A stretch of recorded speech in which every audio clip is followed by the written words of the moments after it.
Abantu benshi bakubwira ko uri umuntu mwiza kuko ntawe uhemukira, kandi nawe koko iyo urebye ubona nta muntu uhemukira. Ariko rimwe na rimwe ugira uburakari ukumva wakorera umuntu ikintu kimubabaza, rimwe na rimwe ukifata. Ariko ahantu runaka mu isi hari umuntu utakubona nk'abandi bose kuko wagufata nk'umuhemu. Ibi turabizi twese, nta muntu ukundwa na bose. Umufilozofe akaba n'umwanditsi w'umufaransa Jean-Jacques Rousseau we yavuze ko umuntu wese avuka ari mwiza, ahubwo isi aturamo n'ibyo ahuriramo nayo bikaba ari byo bimugira mubi. Abantu bazwi ko ari babi cyangwa se ko ari abanyamahane babikurahe? Abo tubona se duhora tuvuga ko bitonda ko ari abantu beza, bo babigenza bate ngo babe batyo? Umwana ufite umwaka umwe w'amavuko utaramenya kuvuga abwirwa n'iki ko nakubita umuntu agashyi ke gato uwo muntu ari bubabare, ko iyo bamurakaje ashobora gukubita umubabaje? Twese mu isi ibyo dukora byose biba biri mu nyungu dutekereza ko tubikuramo. Abantu b'imico myiza batagira uwo babangamira bunguka iki? Abakora ibikorwa bibabaza benshi bo bunguka iki? Hari abantu benshi tubona ari beza batabangamira umuntu n'umwe, ariko bikaba ari kuri twe gusa, nyamara bagera ahandi bakaba inyamaswa. Nitwa Ismael Mwanafunzi. Muri iki kiganiro twifashishije ubushakashatsi bw'umunyamakuru w'umufaransa Eric Bournan ndetse na Bettina Hoffman. Turaganira ku nzira zose zishoboka mu buryo bw'ubuhanga zituma umuntu areka kuba umuntu ukundwa na benshi, udashaka kugira uwo ababaza, agahinduka umuntu utagira icyo abwiwe n'ububabare bw'abandi. Turaganira ku mitekerereze n'imikorere y'ubwonko bw'abantu bashimishwa no kwica abantu, psychopathe cyangwa se tueur en série. Turaganira ku mpamvu zishobora gutuma buri umwe muri twe ahinduka umunyamahane cyangwa umugome biturutse ku bubasha yahawe cyangwa se itegeko yahawe.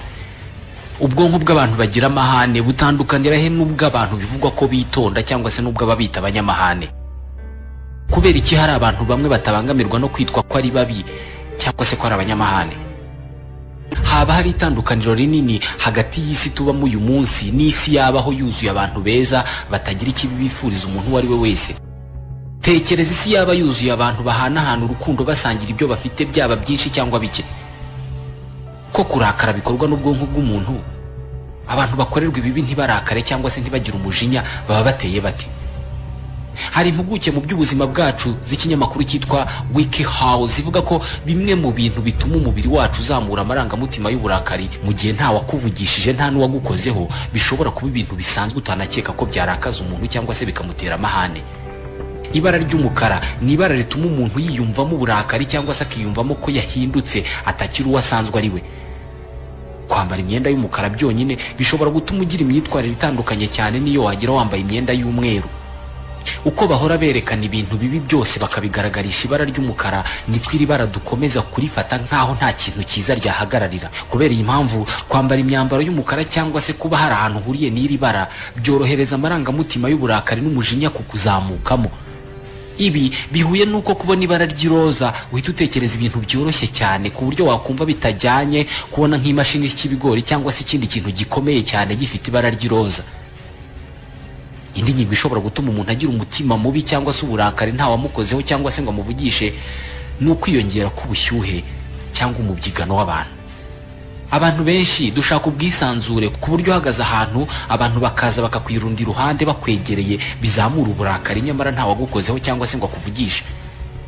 Professeur Laurent Berg, impuguke mu by'ubuzima bwo mu mutwe, yemeza ko indi ngingo ishobora gutuma amarangamutima y'uburakari azamuka mu muntu ari ugushyirwa mu mwanya wo gutegereza.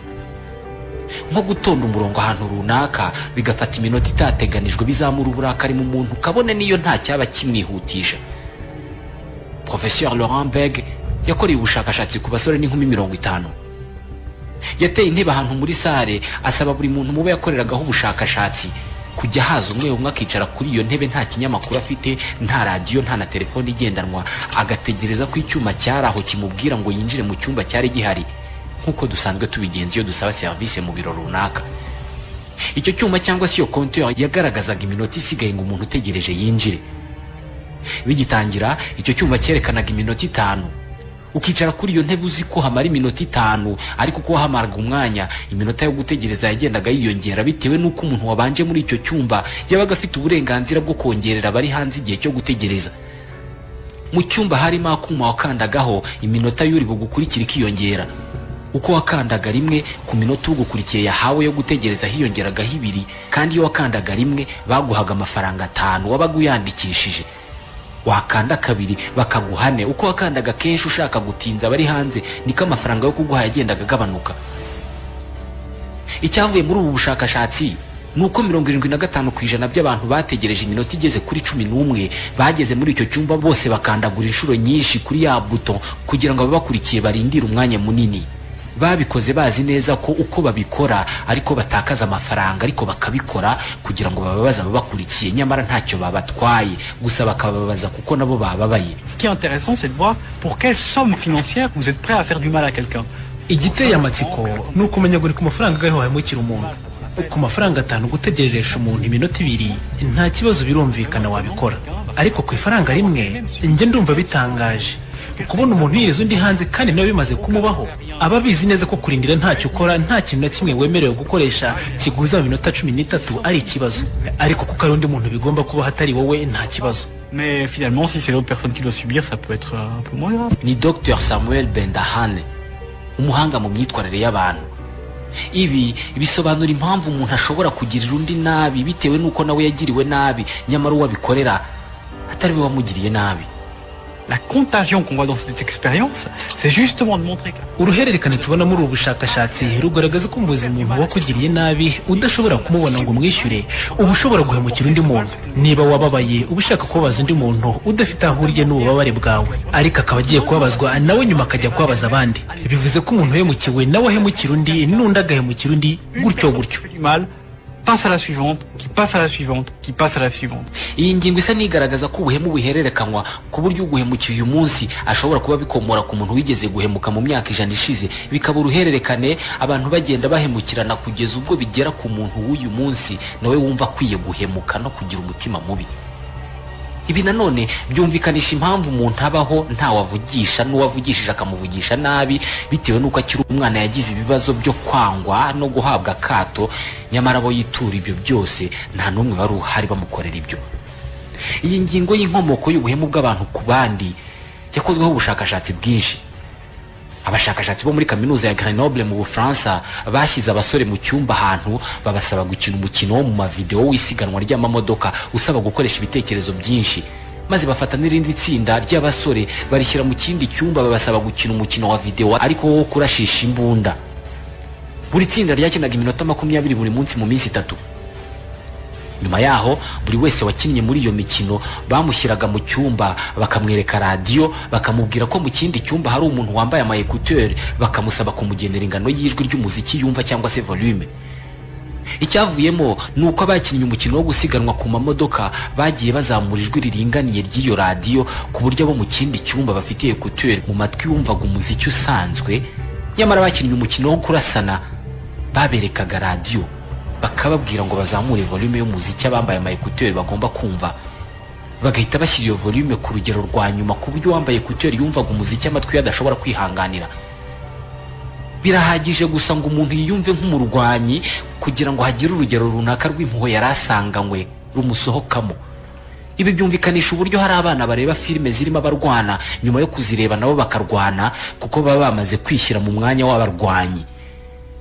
Ibi binasobanura impamvu umuntu mubi muri filime wica abantu cyangwa se uhemukira abandi twebwe abareba filime tumugirira urwango, nyamara mu buzima busanzwe adakora ibyo yakoze muri filime. Kimwe nuko dukunda umuntu ufasha abandi muri filime buri wese akamukunda kabone niyo yaba ari umunyamahane mu buzima busanzwe.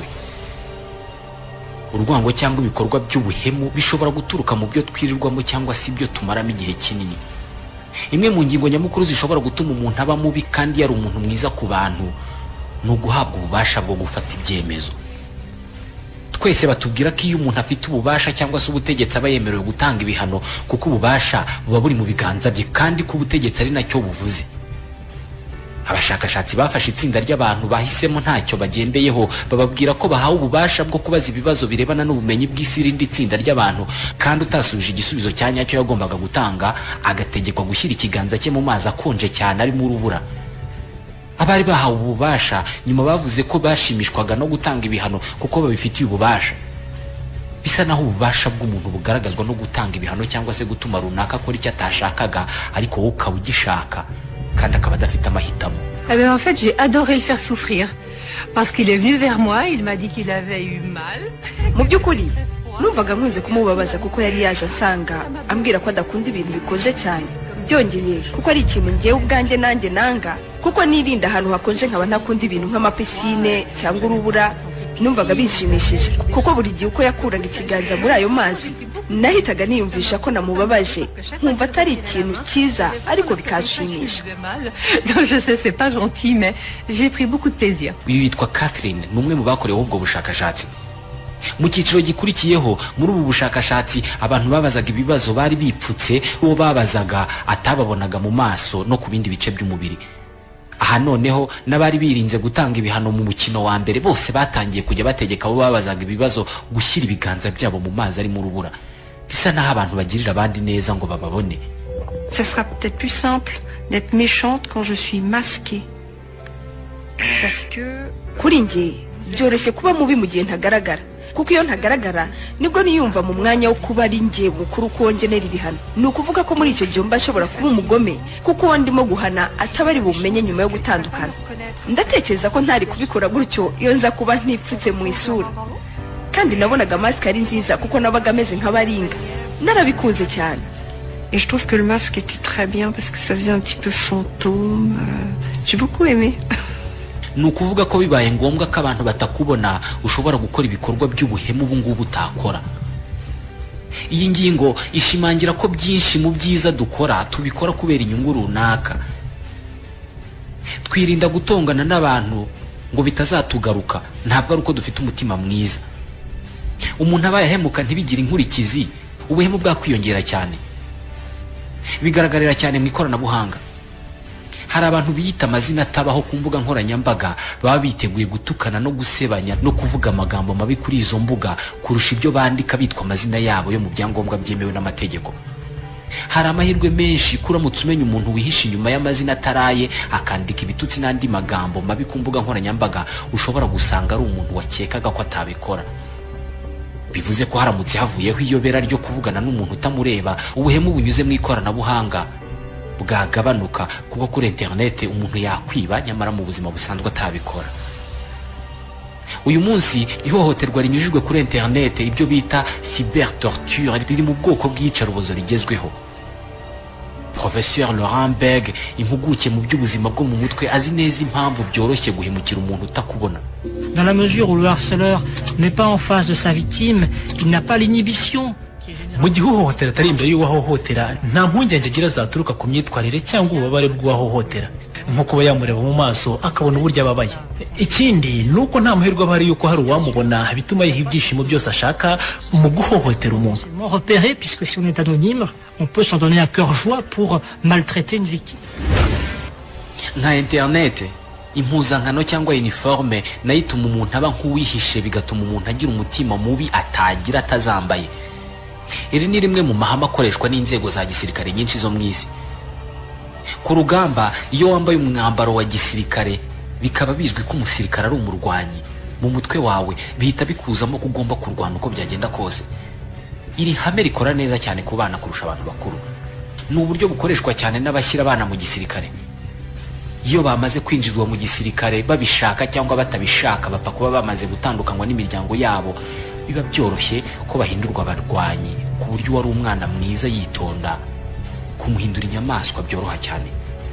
Lucien Bajoko abiziho byinshi, afite hagati y'imyaka 12 na 17 yari umurwanyi w'umwana muri Repubulika ya Demokarasi ya Kongo.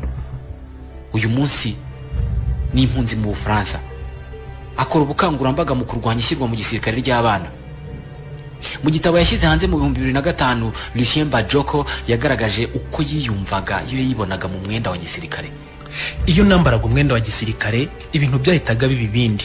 Nahitaga nkomera kandi nkaba mubi cyane, nkahinduka undi muntu utapfa kumenyekana. Ku myaka 12 y'amavuko niyo waba uri umwana mwiza abantu bose bagutangarira. Bibaye ngombwa kushyira hasi imbunda y'igikinisha ababyeyi bakuguriye, ahubwo ugafata Kalashnikov bakakohereza ku rugamba, byanze bikunze umutima w'ubwana bwiza ukuvamo. Vous savez, avoir une Kalashnikov entre votre main ou vos mains, vous avez 3 choses. Uzi ko ufite Kalashnikov mu biganza byawe, ufite chargeur 3, ni ukuvuga amasasu 90, bivuze ko ufite nibura ubuzima bw'abantu 90 mu biganza byawe. izo ni inshingano nini cyane. Entre votre main, vos mains en fait. C'est déjà une très grosse responsabilité. usibye no kuba waba ufite amasasu angana uku n'imbunda itarimo amasasu kuyifata bigira icyo bihindura ku birebana n'uko umuntu yari ateye.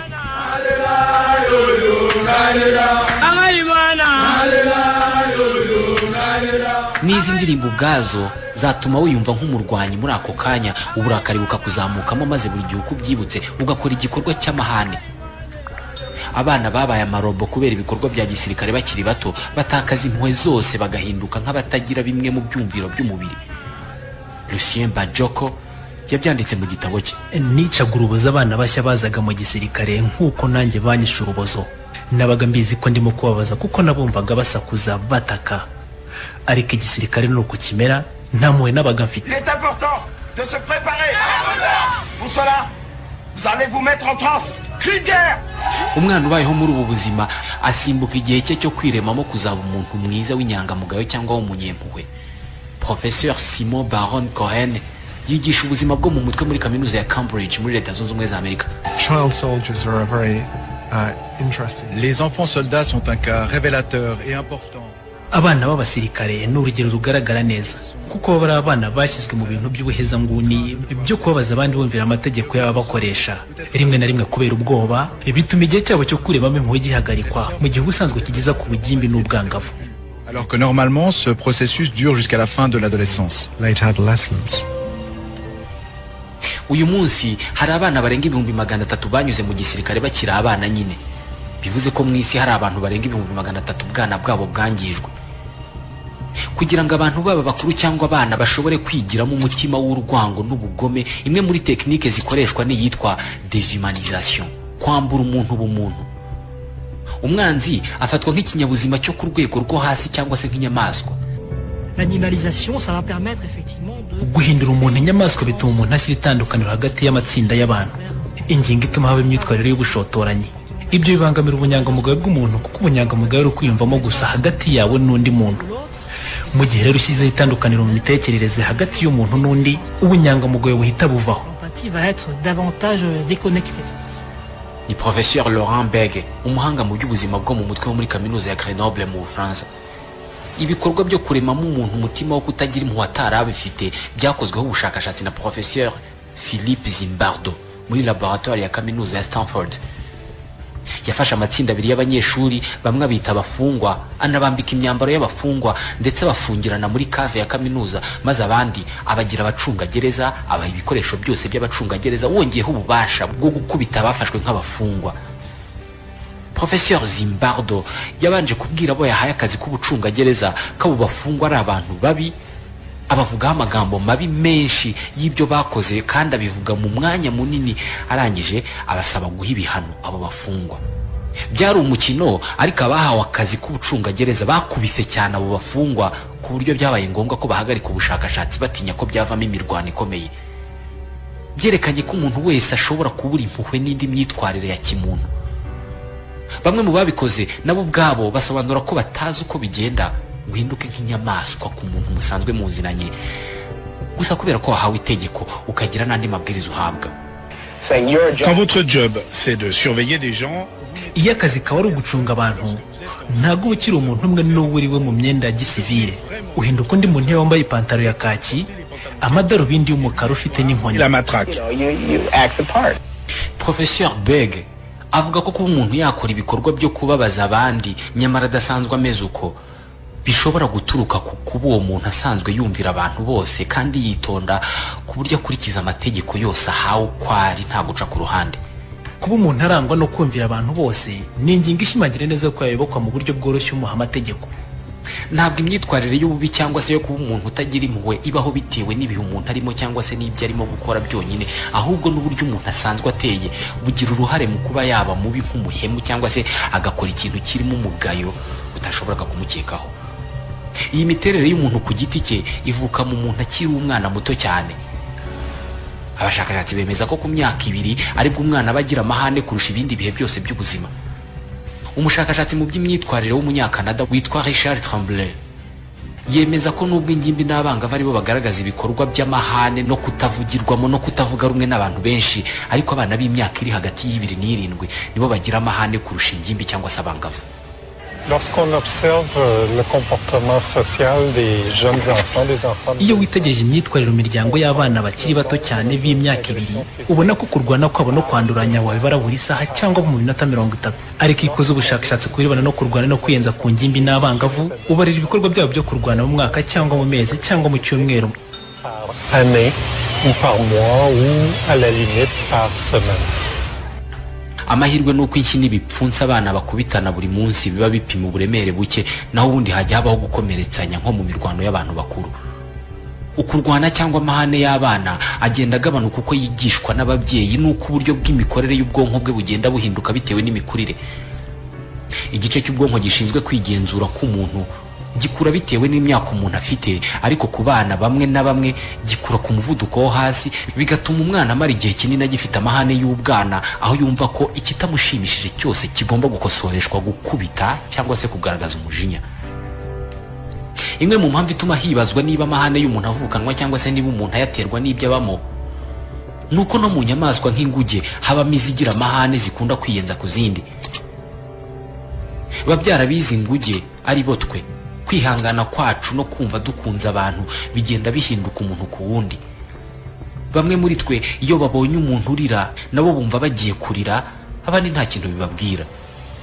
Iyi myitwarire ishobora guturuka ku byakoze ku bwonko bwacu cyangwa se bikaba ariko twitereye byonyine.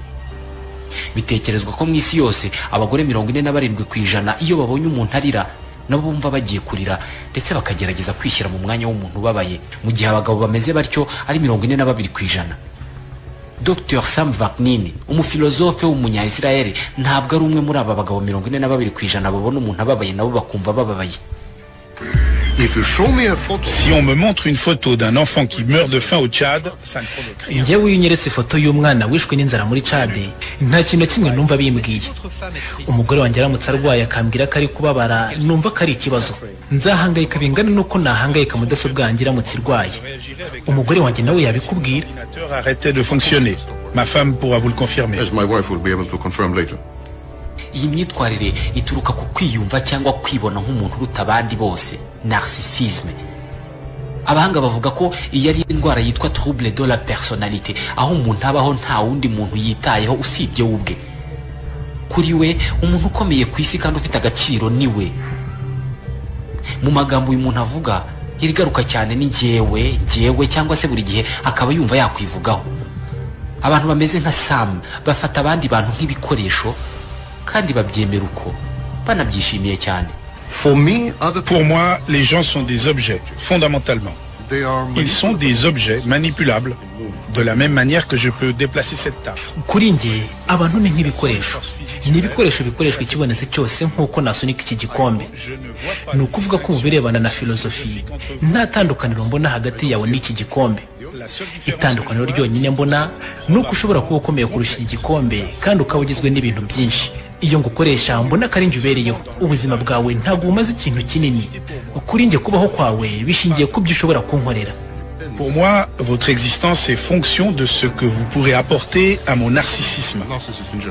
Mu gitabo yise Le maléfique amour de soi, Sam Vaknin ahuza narcissisme cyangwa se kwiyemera n'icyitwa psychopathie, igisa n'uburwayi bwo mu mutwe bwo kwica abantu abuzi n'abutazi badafite icyo bagutwaye. Narcissisme cyangwa se kwiyemera cyane umuntu akumva ko ari we muntu abandi atari abantu, iyo bigeze ku rwego rwo hejuru cyane niho havamo ibyo bita psychopathie, uburwayi bwo gushaka kwica abantu kumva bigushimishije. Iyo umuntu afite iyo myumvire hakiyongeraho kubura ubunyangamugayo cyangwa impuhwe, bihita bivamo urwango, umuntu akumva yanze abantu agashaka kubica kandi bikamushimisha. Abafite imyitwarire nk'iyi baba banafite ubushobozi bwo kwishyira mu mwanya w'abababaye, nk'umupsikopate cyangwa se bariya bashimishwa no kwica abantu.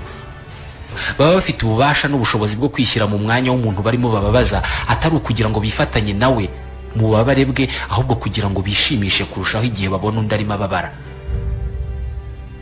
niyo mpamvu mu buhamya bw'aba serial killer butangwa mu nkiko haba harimo ko bagiye babwira amagambo y'agashinyaguro bo bicaga mbere y'uko babica. Que fait votre père? Est-ce qu'il descend dans la mine? Est-ce qu'il empeste le charbon?